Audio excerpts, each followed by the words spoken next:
Hey guys, excuse the mess. Oh golly. Well, forget it. So, working on some things here.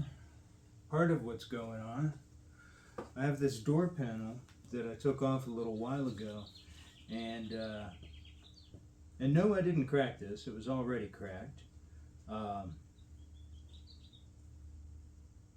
I think that might have been cracked when I bought it. But that being said, basically what's going to be happening with this door, I'm going to repair this crack from the back, sand it smooth in front so there's no steps or anything in the cracks, and then this, I'm actually going to have this guy upholstered, which reason for it is for the 73 D100 Adventurer. These door panels are just frickin' non-existent, and these are in repair. I went ahead and changed the camera angle so you can see a little bit what I'm working with. When I move the door panel like this, I don't want to move it too far because I don't want to move the pieces that are just kind of suspending themselves in place.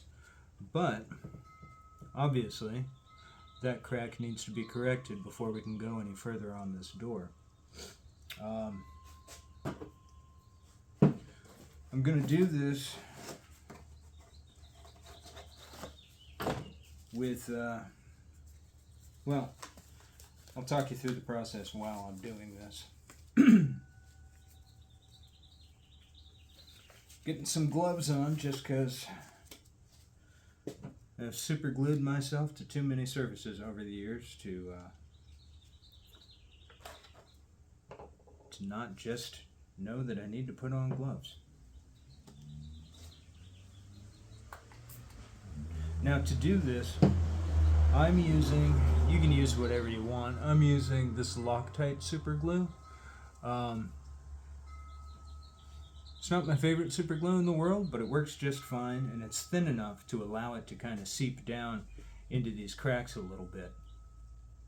This that I'm using, Instaset. This is from Bob Smith Industries. This is actually going to be an accelerator, so that when I put down the, well, you'll see in a minute, when I put down a drop of glue, I can hit it with that and it hardens right up. I don't have to sit here and hold this while it's seeping through the crack onto the front. And the reason why I'm doing this way, this is basically, I treat this like a tack weld. If you're going to weld a large area, you would want to tack it. And I'm holding my finger in front so that that crack gets held very smoothly together.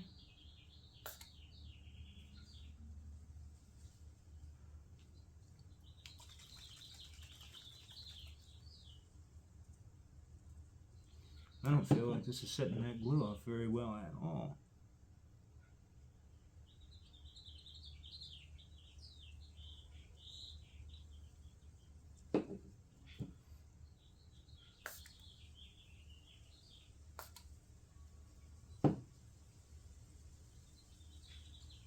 There we go.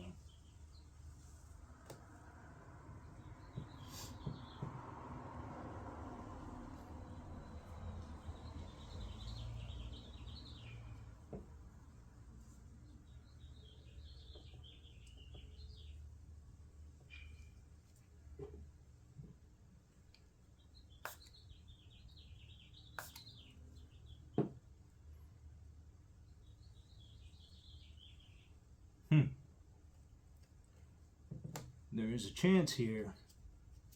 This is some old accelerator.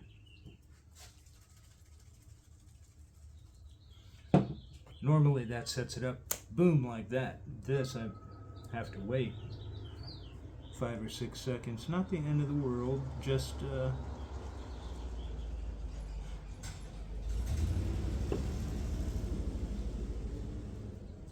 not the reaction I'm used to.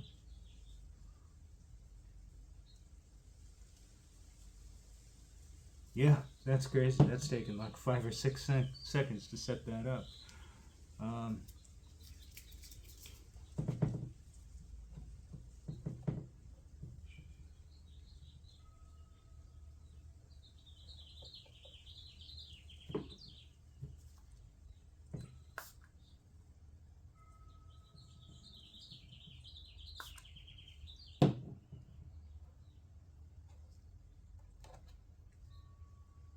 okay, well that's working.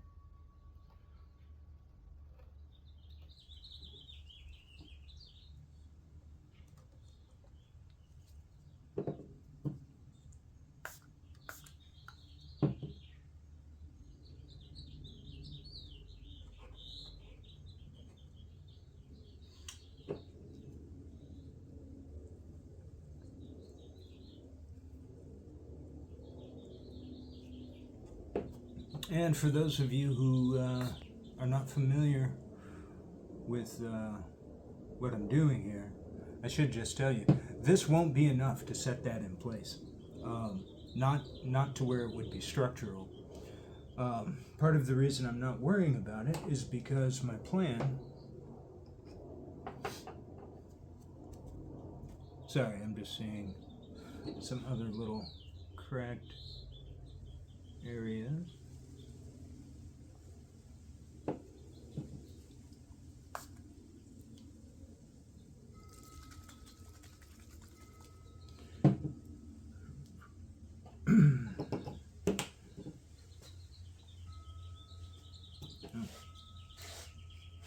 Might as well hit all of these.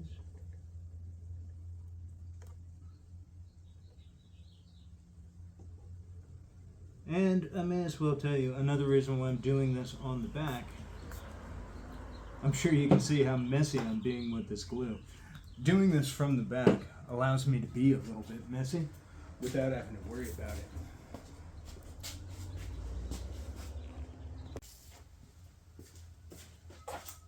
Now this, as I said, using this accelerator, this is completely set up, this glue, that I'm just using as a tack to hold that in place.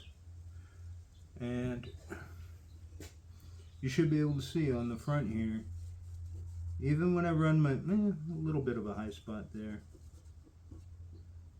But for the most part, completely smooth. I got a little high spot here. Smooth. I don't know if this is a high spot or if this is just a dip that my finger's getting caught in. But you can see smooth, high spot, smooth. This is a little, that just is what it is. It's a kind of an ugly little spot. But anyway, this is now held in place. Even here, you can see no high spot that's catching my finger.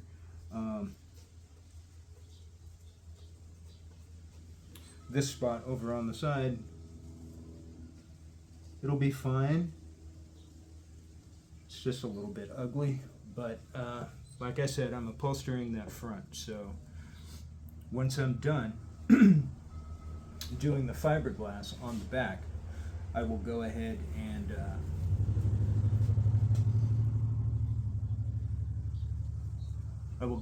go to the front where I do a little fine sanding, and I may even do a slight bit of Bondo fill, and I'll show you how I do that. That way when I'm upholstering the front, I'm really clinging to all of the surfaces. There's no high spots, no steps that are going to show up in my upholstery.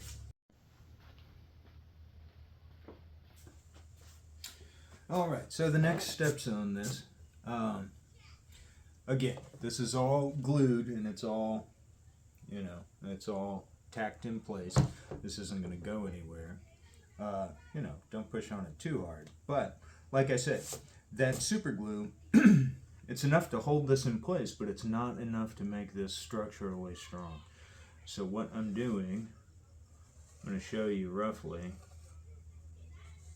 the amount of area that I'm going to get in here.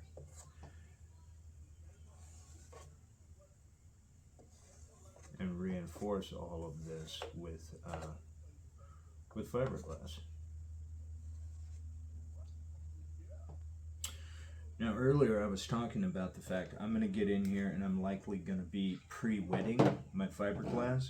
All of that will be shown in a minute, but the next step is to go ahead and rough this up. I did a little test area just to see if this grit was going to work, but that kind of finish, that's going to be all I need. What I'm trying to do is I'm trying to rough up this surface to break this. You see how it's smooth and it's whatnot. You're going to have trouble getting epoxy to truly bond to this. So I'm going to scuff this up, all these areas, and then I'm going to, in addition to that, I'm going to brush some acetone over that to try and soften up that area so that I can increase my chances of getting a true physical bond with the new.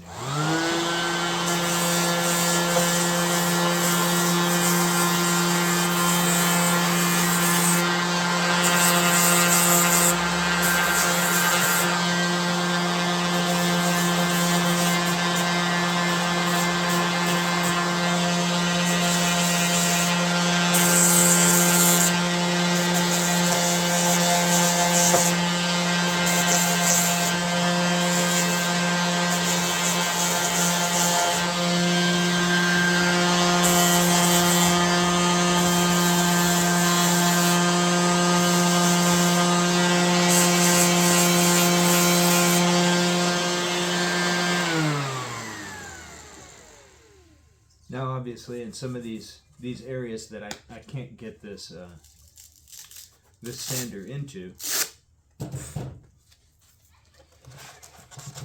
going to go ahead and just pull that pad off and get in there as best I can by hand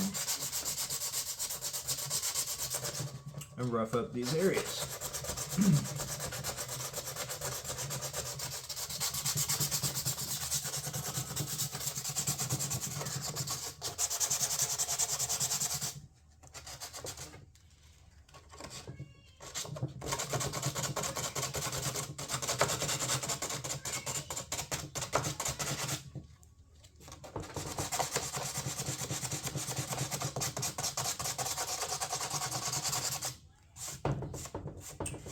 You can see I'm trying to get into all of these little areas, all of these little nooks and crannies.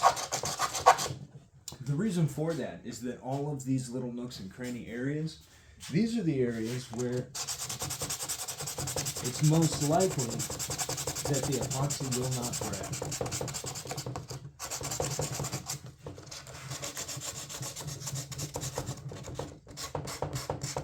So I want to get in there and rough that up as best as I can.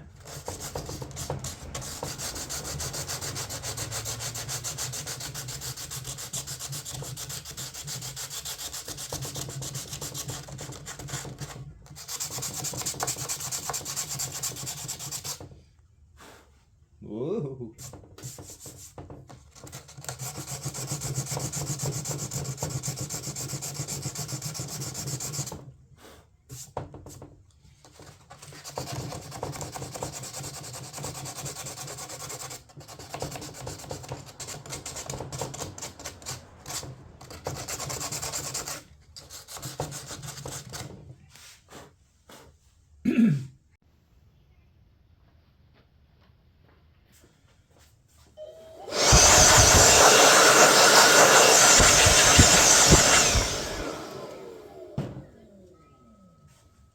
As you blow away some of the dust here, you can see there's some areas that will reveal themselves to where, quite frankly, I've just missed some spots.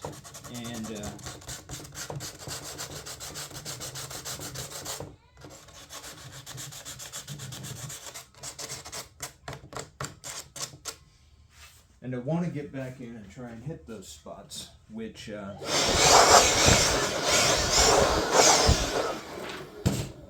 blowing away any loose dust that I can, just because anytime you're trying to get two things to adhere to one another, you want them to be as clean as can be.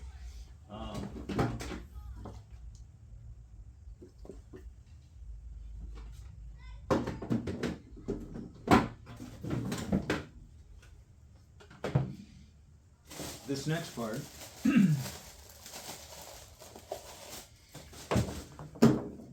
acetone. Acetone, actually, it's sometimes you add acetone to things to kind of thin the epoxy or whatnot. I'm using it because acetone will actually further soften up this surface a little bit. Now, this is 50-year-old epoxy. I don't know how effective it's going to be, but it is a step that you should do. And so I'm going to do that right now. If I can find my dang chip brushes. Okay. Now, I mean, I know you can't see that, but this is really not much. It's really only full to about here. You don't need an excessive amount of this. Take a little bit, and I'm just using one of these cheap chip brushes. They don't cost much. And you notice I'm not trying to do it in a way that's clean or anything. Go ahead, do it. Allow a little excess to sit on there. Allow a little excess to seep down into those cracks. Because what it's going to do, it's going to soften up, my hope is, what it's going to do is it's going to soften up that epoxy in those areas to allow a greater bond.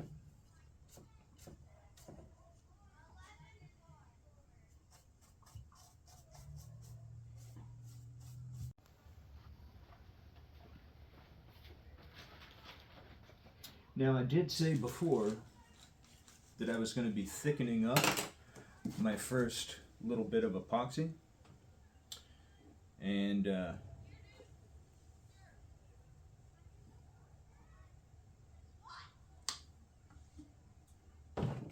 this is what I just poured into this cup. I don't even know if that's showing up on camera, but let me just tell you. This is filled up to about this level. Now, to be honest, this is way more than I'm gonna need for this, but in this case, it's kind of what you want. You want too much because you don't want to get slowed down by running out and having to go mix more and come back and do it. If you have to do that, it's going to really affect your timing.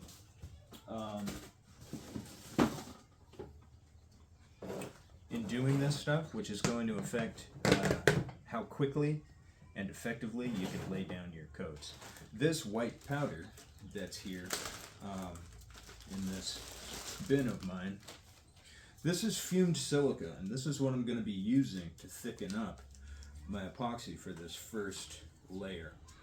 I do this for two reasons. One, it's going to be made into kind of a mud or a paste, and that's what you want, because when I'm putting it into these areas using a brush, I'm gonna work it down into these areas, so it's gonna kind of fill any cracks that are there, and hopefully the combination of that and the acetone that I just did in the cracks there, hopefully that's going to allow this to get in there and also bite down in there, so that it's essentially one continuous surface.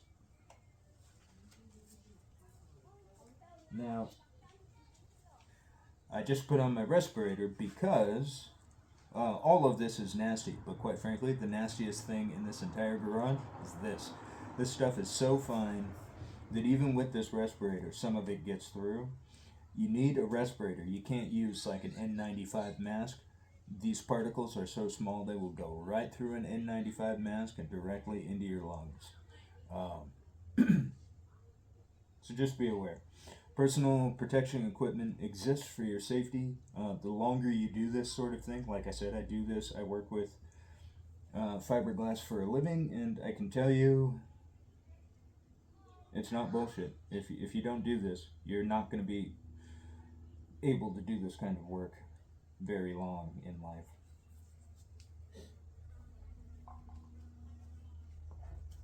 try to get some of this nice fluffy stuff that just mixes in better.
Now, you might wonder, why am I having you watch that long, boring process? Because I want you to understand the process. What I'm doing, adding small bits, little by little, until I get to a pasty consistency. And this is what you want. Some people will actually go thicker than this. I think this is fine. This is thin enough to where I can work it down into those cracks. It's not going to drip through, but it's also going to stay wherever I put it. And that's what I want. Now, I did not catalyze this prior to mixing it, and I'm not going to catalyze it for a little bit. Excuse me. I'm just thickening that up for now so that it's ready for when I'm ready to move. This next step I'm showing you just because this is how you do it when you know what the hell you're doing. Okay, this big sheet that comes from auto parts store, made by Bondo. It's just a big sheet of fiberglass, and it's a weight that I think will be just fine for this. And I'm going to cut off what I need.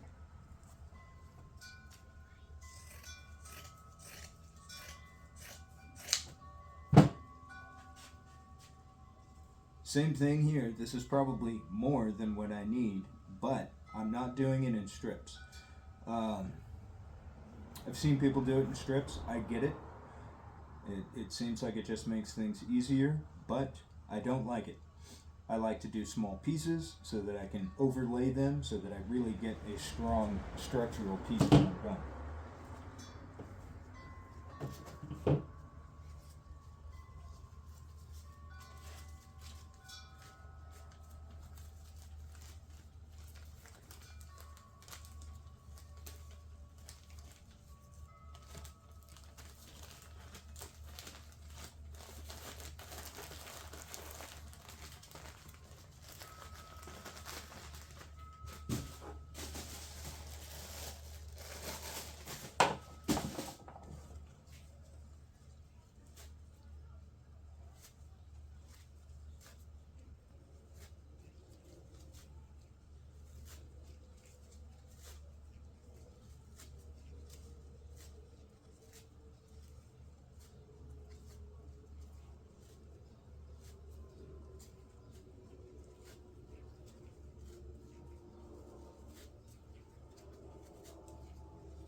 see all of these fibery, spindly things. That's why I do this. When you lay these over, this will form a web of good stuff. And that's what I want. That's what will make it structurally strong.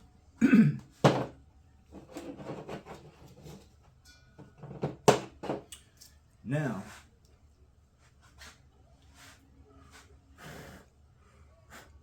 keep in mind, you see fiberglass getting everywhere, sticking to my gloves, sticking to my clothes. There is not a way around that, so just get used to the idea.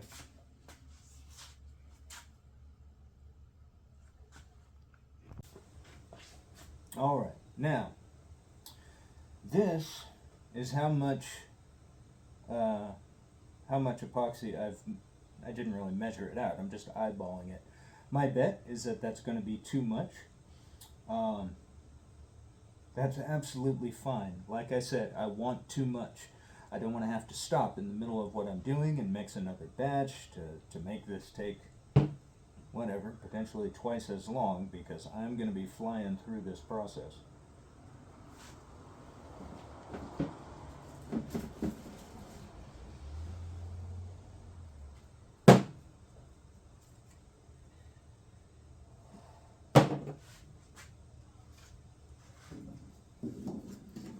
One thing I am going to do, because I'm pre-wetting, what I want to be able to happen is I want this epoxy to be able to wet out that fiberglass quickly and evenly. So I'm actually going to be, I don't know if you can see the consistency of that, but this is some rather thick epoxy. I'm going to be thinning this down with a bit of that acetone.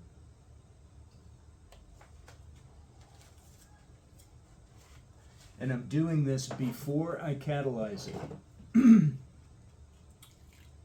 Reason for it? Essentially, what I would like to happen, you see how thin that's getting. That is considerably thinner than it was a moment ago. I may do just a touch more.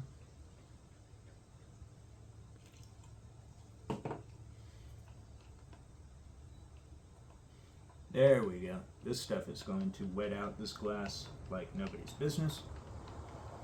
It's exactly what I want.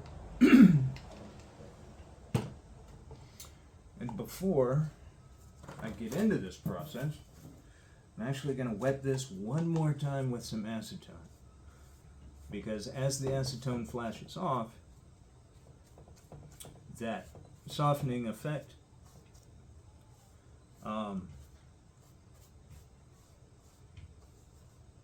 is less than it was, I don't know, 5-10 minutes ago when I did this. So, doing that one more time before I go, and then this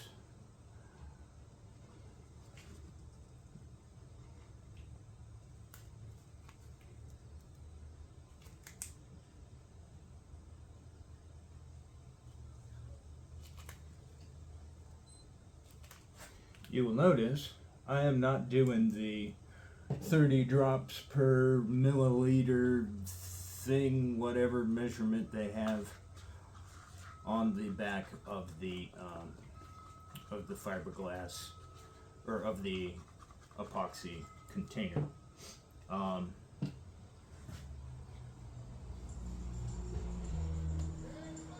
Reason for it, I find that one, that takes too long. The other is that it's going to affect how evenly this cures and sets up.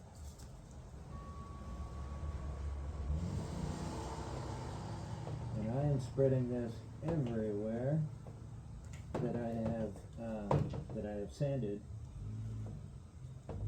and really trying to work it into those cracks that I'm trying to fill a little bit.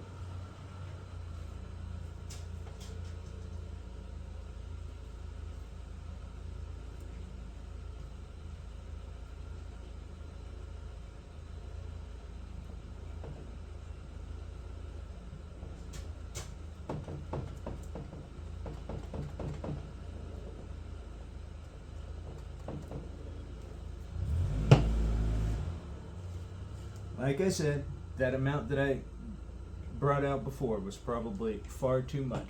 That's all right. Go ahead and waste whatever it is, $1 worth of epoxy to allow yourself to move quickly. Now while that's still wet, I'm going to begin laying down glass. This is the pre-wetting I was talking about.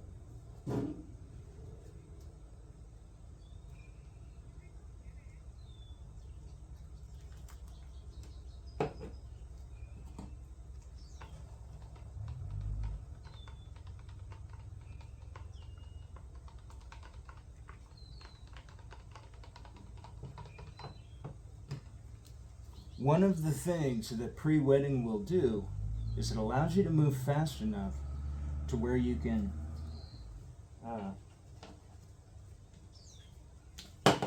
hot kick your epoxy just a touch.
Alright, so with that, you should be able to see I went back in just with a dry brush to pick up some excess.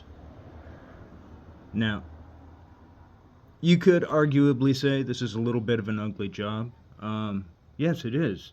That's why I did it on the back side. I wanted this to be something that I could overlay 2 layers so that it's nice and structural, and not have it be that big a deal.